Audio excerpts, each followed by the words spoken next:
Hello everyone, my name's Sam McLean, and today we're going to talk about a recent study I was part of that looked at the relationship between sugar-sweetened beverages and obesity, specifically among a population in New York. The background for this study is we gathered all the data from the Behavioral Risk Factor Surveillance System, or BREFIS, which is essentially a website that collects information via phone surveys all over the United States and brings that information together so researchers can analyze it. We specifically pulled a big data set out of there and filtered out one that was only New York residents. And then from there looked at different risk factors associated with obesity and other variables. And our specific interest was in the relationship between sugar-sweetened beverage consumption and obesity to see kind of what impacts that consumption had on obesity. Within our data analysis, we looked at many different variables that might impact a person at the individual level, their income, race, ethnicity, education level, whether they're male or female, age, physical activity level, history of cardiovascular disease, history of diabetes. All of these different variables play into the obesity and overall health outcomes of the different study participants. So from this big data set, we were able to see how these individual factors kind of played into people's health.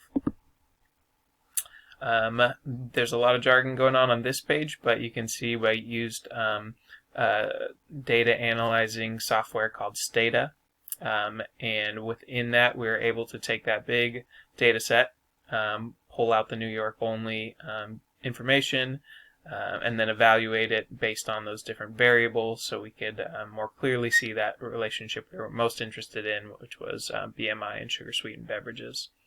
And then just some more jargon at the bottom there, but these are information on how we calculated whether we felt the information that we gathered was statistically significant. So things like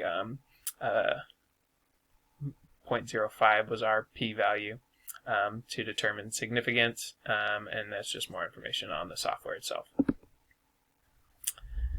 Now, we have two tables where we collected our data in. This first one we're going to look at is just the participant characteristics by weight status. So across the top you can see these different weight ranges that we're interested in. And then underneath we have them connected to the variables of interest, right? So the primary one is the sugar-sweetened beverages. They're broken down into categories, but then all these other ones were also factors. If you read through all this information over here, you'd see that we found some interesting associations between things like higher education resulting in healthier weight status. Some racial groups were more likely to experience obesity, like African Americans, than say white or other racial category. Income also had an impact somewhat on obesity, as well as these other risk factors, comorbidities we could call them. This second table is the association of BMI with sugar-sweetened beverage consumption, adjusted and unadjusted. So this first group that we kind of left mostly blank is the unadjusted, and then our adjusted values are over here. And what all this has to do goes back to that p-value we were talking about earlier for statistical significance, right? And over here we're looking at what of these results showed us that they were statistically significant, which means had promise for showing a relationship between sugar-sweetened beverages and obesity. Within these results, we did find that there were the associations, like we said, with being African American and BMI.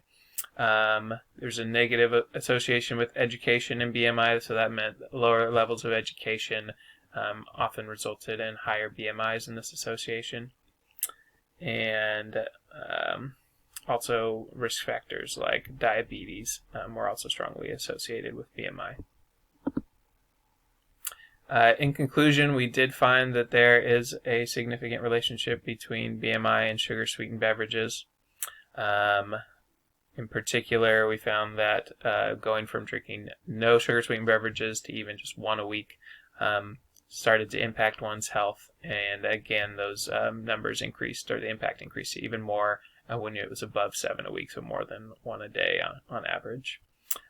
So this implies that it's an intervention worth putting time and effort into to try and prevent people from consuming or over-consuming sugar-sweetened beverages to prevent obesity. There are other negative health consequences that can come of drinking sugar-sweetened beverages, but the primary one of concern here was that obesity. So now we're going to look at a proposed intervention using the socio-ecological model, and that's our picture here on the right side. So this shows just the different levels of influence, right? The individuals, of course, were all those variables we were looking at earlier: sex and race and age and income and things like that. As we work our way out, we can have interventions that focus on different levels. The one I'm suggesting today happens at the organizational level because it has specifically to do with schools. So it's reducing sugar-sweetened beverage consumption among elementary age children. This age group is particularly important, I believe. You'll see on the next page, just because of stigma and things like that they are more likely to face because of obesity than other age groups. Some research has shown that adults who are overweight or of normal weight have similar mental health outcomes, whereas children tend to be bullied more often or stigmatized, have a harder time making friends in school, things like that, when they're overweight or obese. So that makes this an important group to find beneficial and effective interventions for. A couple of models that I would base this off of are the Fuel Up to Play 60 model and the Let's Go model. These are two national programs that have already been proven effective. There's a few articles at the end you could reference if you're interested in knowing more about them, but essentially Fuel Up to Play 60 is a partnership with the NFL to get more activity in schools, especially elementary schools. And Let's Go is a program called Let's Go 5210 or 5210 Let's Go. But they aim specifically at getting kids more active, eating healthy foods, reducing screen time, and drinking zero sugary beverages. So that specific focus on cutting out the sugar-sweetened beverages is the component I'm interested from Let's Go. And then Fuel Up to Play 60 has a really great model of offering incentives to kids to keep them participating in programs. So again, it would be at the school level where we propose this intervention. It can be implemented by one trained school nurse, so it doesn't take a large staff to implement this program.